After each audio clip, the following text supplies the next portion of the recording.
Live சேனலுக்கு உங்களை அன்புடன் வரவேற்கிறேன். இன்னைக்கு நம்ம ஹோட்டல்ல, அதாவது பெரிய ரெஸ்டாரண்ட்ல சாப்பிடக்கூடிய ஸ்டஃப்டு கேப்சிகம், ஸ்டஃப்டு டொமேட்டோ எப்படி செய்யறது, வீட்டிலேயே எப்படி ஈஸியாக செய்யலாம் அப்படிங்கிறத தான் பார்க்க போகிறோம். வாங்க வீடியோக்குள்ளே போகலாம். கேப்சிகமும் தக்காளியும் நம்ம எடுத்துருக்கோம். ரெண்டாக கட் பண்ணிவிட்டு உள்ளே இருக்கிற விதை, அந்த எக்ஸ்ட்ரா இருக்கிற அந்த தோல் ஒட்டிகிட்ருக்குள்ள வெள்ளையா அதெல்லாம் எடுத்துட்டோம் கேப்சிகத்தில்.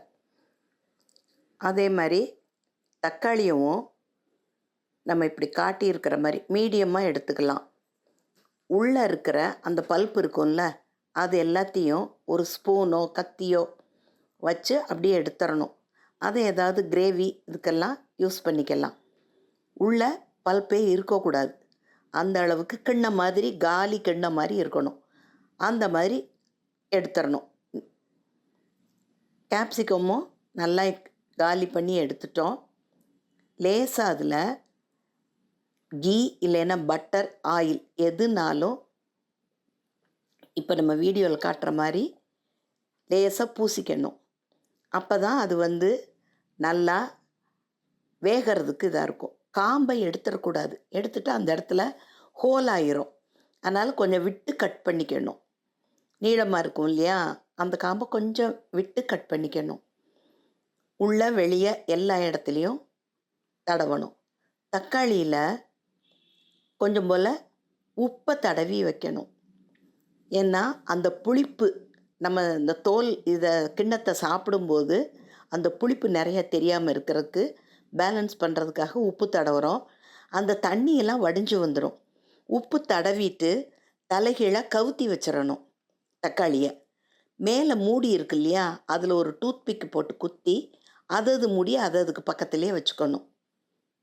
இப்போ நம்ம எல்லாம் ரெடி பண்ணிட்டோம். உள்ள ஸ்டஃபிங் நம்ம சமோசாவுக்கு செய்கிறது, அப்படி இல்லை கட்லெட்டுக்கு செய்கிறது, அந்த மாதிரி எந்த ஸ்டஃபிங்கும் நம்ம செய்துக்கலாம். நம்ம இஷ்டம்தான். இதில் உருளைக்கிழங்கு, கேரட்டு, பீன்ஸு, பட்டாணி, முட்டைக்கோஸ் கொஞ்சமாக சேர்த்துருக்கேன். முட்டைக்கோஸை கொஞ்சமாக சேர்த்துக்கோங்க, ஏன்னா அது தண்ணி நிறைய விடும். முட்டைக்கோஸ் இல்லாமலும் செய்யலாம். இது மாதிரி உள்ள ஸ்டஃப் பண்ணிக்கிறணும். ஒரு ஸ்பூனை வச்சுட்டு அந்த எவ்வளவு கொள்ளுதோ அந்த அளவுக்கு, அதாவது ஒருத்தவங்க வேஸ்ட் பண்ணாமல் சாப்பிட்ற அளவுக்கு கேப்சிகத்தோட அளவும் இருக்கணும், உள்ள ஸ்டஃபிங்கும் இருக்கணும். இதை நம்ம அப்படியே தான் சாப்பிடுவோம். இதில் இஞ்சி பூண்டு போடுறவங்க போட்டுக்கலாம், கரம் மசாலா போடுறவங்க போட்டுக்கலாம். இல்லை மசாலா இல்லாமல் செய்யணுன்னாலும் ஸ்டஃபிங் அவரவர் விருப்பம்தான். இப்போ உள்ள தண்ணியெல்லாம் வடிஞ்சிருக்கிற தக்காளிக்குள்ளேயும் ஸ்டஃபிங், நான் அதே ஸ்டஃபிங் தான் வைக்கிறேன். உங்களுக்கு டிஃப்ரெண்ட்டாக வேணும்னா டிஃப்ரெண்ட்டாக பண்ணிக்கலாம். இதில் ஒரு நாள் வேறு ஸ்டஃபிங் வச்சு தக்காளி ஒரு நாளைக்கு பண்ணலாம், ஒரு நாள் கேப்சிகம்த்துக்கு வேறு ஸ்டஃபிங் வச்சு கூட பண்ணலாம். உங்களுக்கு பேசிக்காக எப்படி செய்கிறதுங்கிறத தான் இப்போ நான் காமிச்சிருக்கேன். இப்போ எல்லாத்தையும் வச்சுட்டோம். ஒரு கடாயில், இரும்பு கடாயிலையும் நீங்கள் பண்ணலாம், ஓவனில் வைக்கலாம், இல்லை க்ரில் பிளேட் இருக்கும் இல்லையா, அதில் வைக்கலாம். எதுலேனாலும் நம்ம செய்யலாம். எல்லாருக்கும் இருக்கக்கூடியது இந்த மாதிரி கடாய், நான்ஸ்டிக் கடாயில். கொஞ்சம் போல் மேலாக பட்டர் இல்லது கீ வைக்கலாம். இல்லைன்னாக்க நீங்கள் நல்லா துருவி விடலாம் சீஸை. நான் கொஞ்சம் போல் சீஸை எடுத்து அப்படியே வச்சுருக்கேன். தக்காளிக்கு நம்ம எல்லாத்தையும் வச்சுட்டு சீஸ் எல்லாம் வச்சுட்டு ஒரு டூத்பிக்கை வச்சு அந்த மூடியை வச்சுருந்தோம் இல்லையா, அதை உள்ளுக்குள்ளே குத்தி வச்சிட்டோம்.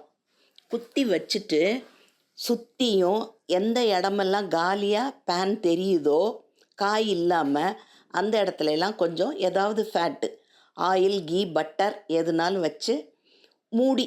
கண்ணாடி தான் இருக்கணும்னு அவசியம் இல்லை. எந்த மூடினாலும் நம்ம இது திறந்து பார்க்குறதுக்கோ திறக்காமலே அது என்ன நிலமையில் இருக்குதுன்னு பார்க்குறதுக்கோ உபயோகம் இருக்குங்கிறதுனால கண்ணாடியை போட்டிருக்கோம்.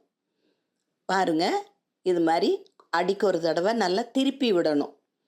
எந்த பக்கம் வெந்திருக்கோ அதை நல்லா அப்படி ட்விஸ்ட் பண்ணி விட்டு மாற்றி விட்டு நம்ம அப்போ தான் ஒன்று போல் வேகும். ஃப்ளேம் ரொம்ப மீடியம், சின்ன பர்னரில் லோ ஃப்ளேமில் வச்சு, அப்போ தான் நின்று வேகும், நல்லா டேஸ்ட்டு நல்லாயிருக்கும். இப்போ பாருங்கள், கீழே எல்லாம் நல்லா வெந்திருக்கு. சைடை ஒன்றுக்கு ஒன்று பக்கத்தில் அப்படியே அண்டை கொடுக்கறதுன்னு சொல்லுவாங்க இல்லையா, பக்கத்தில் முட்டு கொடுக்கறது, அது மாதிரி வச்சு வேக வைக்கலாம். வேணும்னா இன்னும் கொஞ்சம் பட்டரோ எண்ணெயோ சேர்த்துக்கலாம். போதும்னா அப்படியே வேக விடலாம். இப்போ நான் வந்து ஒரு கிரில் பேனில் மீதி வேக வேண்டியதை, சைடில் வேக வேண்டியதெல்லாம் வேக வைக்க போகிறேன். அதில் கொஞ்சம் போல் பட்டரோ ஏதோ கீழே பேஸில் தடவிக்கோங்க. தடவிட்டு அதே மாதிரியே தான் இதுலேயும் ஓவன்லேயும் நீங்கள் வைக்கலாம். வேகணும், அவ்வளோதான். அந்த பச்சையாக இருக்கிறது நல்லா வெந்து வரணும். இது நல்லா ரொம்ப டேஸ்டியாக இருக்கும். உங்கள் குழந்தைங்களுக்கு செஞ்சு கொடுத்துட்டிங்கன்னா நிச்சயமாக என்ஜாய் பண்ணுவாங்க. இது ரெஸ்டாரண்ட்டில் தான் கிடைக்குங்கிற ரெசிபியெல்லாம் வீட்டிலேயே நம்ம ஈஸியாகவே செய்யலாம். ஆனால் திருப்பி திருப்பி விடுங்க. ஓவனில் வச்சாலும்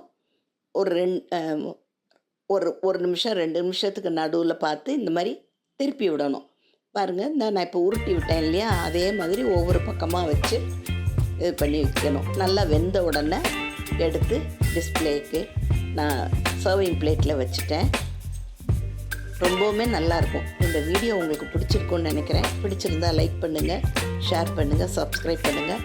அடுத்த வீடியோவில் சந்திக்கும் வரை நன்றி, வணக்கம்.